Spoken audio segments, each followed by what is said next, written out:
everybody, it's Cheyenne and welcome back to my channel. In today's video, I'm going to be going through some comments and answering some questions.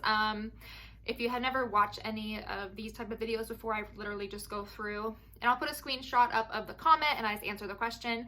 So leave me comments, ask me questions, and I will try to respond to them. Also, you can find me on Instagram at Cheyenne Buckaloo and write me a message on there, or my email address, which is always posted down below in the description box. So with that being said, this video has a wonderful sponsor. It is sponsored by Otis, which is Online Dental Assistant School. And again, I'll have all that information below down in my description box. I have a promo code with them right now for 50% off their online dental assisting course, which I think is phenomenal. It's an awesome course. It has tons of information, has practice quizzes for Danby, has interactive material on there.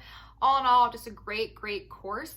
So if you're interested in that or need a dental course to take or just a refresher, or if you've got a test coming up and you want to refresh your skills, I've taken some tests on there. I have failed the test on there. But yeah, has a lot of great material.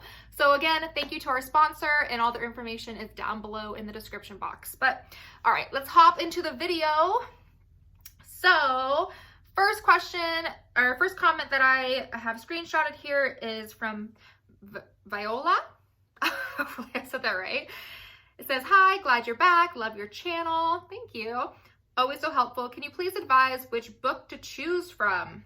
And it looks like she's torn between the 10th edition or the 13th edition, and both books are on Amazon. Trying to find a book more about different dental procedures and setups for them. Thanks in advance.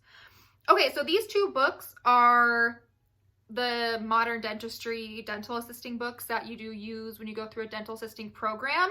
You always want the newest edition, so the 13th edition is going to be the newest one. So I would suggest that one. That's going to have the most updated material in it. If you're looking for dental procedures and setups, you can find just dental assisting books that have instruments in them or ones that have setups. So if you're looking for that, I would try to look for like a dental instrument book, but all this information will be in these books. These books just also have everything else that you need to know as well, but always get the newest edition because it has the more up-to-date information. All right, next question is from Sarah. It says, what if there's tooth left from the tooth after it's been extracted? So you do not want to leave any tooth left or any piece of the tooth, any root, nothing left in the socket. I have seen before where if the tooth breaks off or there's like a little end of the root left, sometimes the dentist will leave it and see how it reacts. But you do want to try to get all the tooth out. That mostly is the goal 99% of the time. You have to get every piece of the tooth out to avoid infection. So if a general dentist can't get the tooth out, we will usually send out to an oral surgeon so they can fully remove the tooth. But like I said, sometimes if it's close to the sinus or if they're having a really hard time, they will leave it in there and just monitor it and make sure that no infection occurs. But the best practice is to get the full tooth out.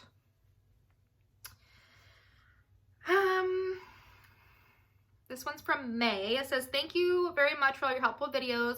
Would you please advise me that I should become a dental assistant at 50 because I've seen a lot of young girls working in the field? Thank you. I think any age, if you're interested in dental assisting, go for it. With that being said, it is a hard job and you're on your feet all day and you're working, running around like a crazy person. So it is a very challenging job.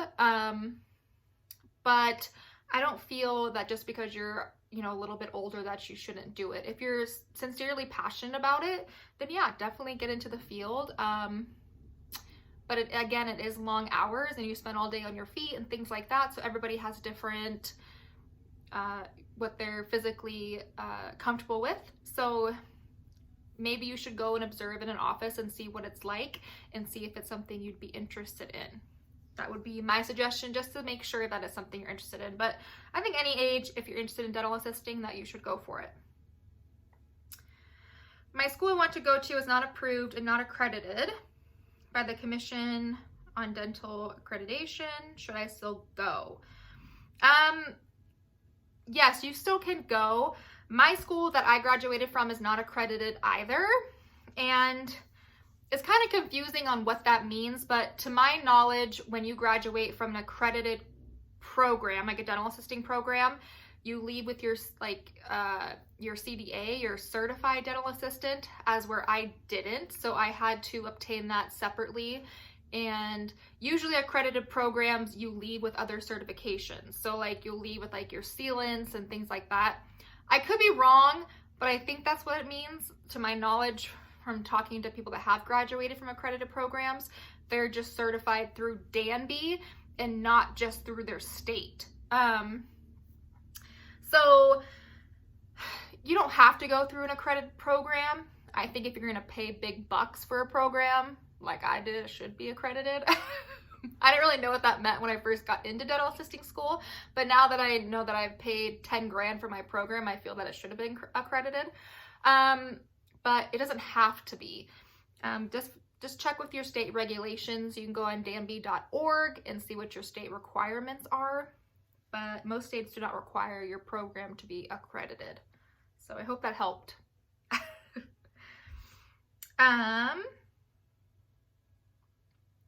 Oh, someone asked, how can I get like a dental assisting book? You can find them anywhere. You can find them on Amazon. You can just Google it. You can rent the books. You can find them all over online. Yeah, you can find them anywhere. So just Google the book and there's plenty of places that sell them. Amazon's probably the most popular. Hi, so I'm looking to become a dental assistant. Can you apply to work at a dental office as a dental assistant without schooling? Do dental practices train you? What are some tips you could give for someone wanting to get into this field? So there are 17 states that you do not have to go through a program to be a dental assistant. With that being said, I think you still should get some education on it. I think it's a lot to learn. It's gonna be hard to find a job if you just go to a dental office and say, hey, I don't know anything about dental assisting, but I'm interested. You might get lucky and find somebody that's willing to train you, but it would be nice to have at least some knowledge of dental assisting before going into it. So you should try to do a program, even if your state doesn't require it. I've been promoting lately on my channel a great online dental assisting school. It's onlineods.com, and I'll have all the information to this. It's actually a sponsor of this video. But if you live in one of these 17 states, this is a great school program to go through. It's all online. It's an 18-week course. It's really cost affordable, especially with my promo code. You'll get 50% off, but it's just a great course. It has lots of information. You can go through it, learn about dental assisting, at least learn the basics, and then they'll also help you, with your Danby test if you need radiology and things like that. And then there's like some job postings on there through Indeed and some tutor information. So that is great. There are some states that you do not need any schooling. You can go on danby.org and look up your state requirements and see if your state requires schooling to be a dental assistant. Some states do not. Oregon does not require schooling. And then do dental practices train you? We kind of already covered that. You might get very lucky and find one that's willing to take somebody that has no dental experience and just train them, but they at least want to know you went through some kind of program. I think you'd have more luck getting hired that way. But if you have someone in the family that's like a dentist or something, like maybe they'll train you on the spot. But again, those are for states that do not require any education to be a dental assistant. What are some tips you could give for someone wanting to get into this field? My biggest tip that I tell everybody is to shadow an office. So if you're interested in dental assisting, call up any local dental office. I know it can be a little, scary just to call up someplace, but just say you're interested in dental assisting, or maybe you're graduating from high school, or maybe you're just starting a dental assisting program. Ask if you can shadow, ask if you can just, be present, watch some procedures. You're not going to get paid for this. It's not a job. It's literally just like a practicum site. It's to go there, shadow, see see what you like. I recommend this for everybody because dental assisting is extremely different once you get into it. During school, you kind of like, oh, what am I going to be doing? You don't really understand what's going to be going on, but you need to watch it in person and see what actually is expected of a dental assistant, because there actually is a lot of stuff that dental assistants do. So that's my biggest recommendation if you want to get into this field. I literally love this video. Oh, thanks, Kaylee. I just finished dental assistant school 2 months ago and just got into the dental radiology program. Finished my resume and plan on getting started right after the 18th. I haven't been able to put my resume online. I did it off of Office Word, and when I downloaded it, it's just a blank screen. Any tips or websites to where I'd be able to download it for applying online? Oh, that's weird. I've always just used Office Word in the past. I'm not sure why it would be a blank screen. I would make sure you're saving it correctly, but I would just use Microsoft Office or, you know, some kind of online Microsoft Word, I guess is what it's called, to type up my resume. That's what I've always done. You could try, maybe when you're done filling it out, if it's not saving correctly, you could email it to yourself and then you have it in your email and then save it from there. But yeah, that's what I would use. I've always used Microsoft Word, so sorry that happened to you. Is it okay to have braces on while being a dental assistant student? Will it enable you to participate in lab clinic activities such as impressions, sports guard, corona polishing, etc.? Of course it's okay to have braces on. It's going to be a little more challenging for you. You can still do, when you're in school, you do practice like impressions on each other and things like that, but you can always practice on somebody else and then they can just not practice on you, or, you know, you can work your way around it. They can take impressions on you. It's just that alginate is going to be stuck all in your braces. So the cleanup for you is going to be a little bit more than somebody that doesn't have braces, but you'll be totally fine. And corona polishing, they could just go around your brackets if they want to practice on you, or they could just, you know, practice on somebody that doesn't have braces. But it will not be a big deal if you do have braces. Thanks for sharing. Could you please tell us how to become a dental assistant instructor? Okay, so this is a little bit different. It's going to be different in other states. I do live in Oregon, so in my experience, if you want to do any type of teaching, especially like an accredited program, like at a community college, you have to have your CDA, which is a certified dental assistant. So you're certified through Danby. That's really the only credentials I know. Now, if you work within a clinic and you want to maybe be an instructor for sealants or soft relines, you need to have your EFTA in Oregon. And then you have to obtain your instructor license through Danby.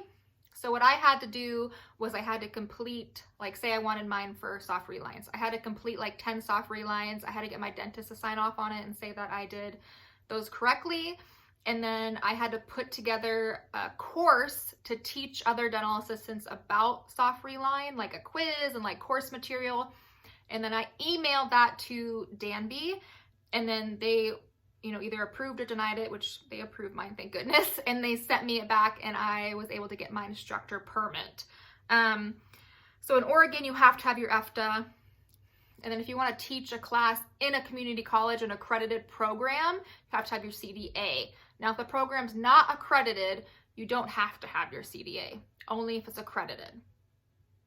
It's kind of confusing, but yes, you can email Danby and let them know your state, your certifications, and ask what you need to do to obtain these certifications. I've emailed Danby many of times in my career as a dental assistant.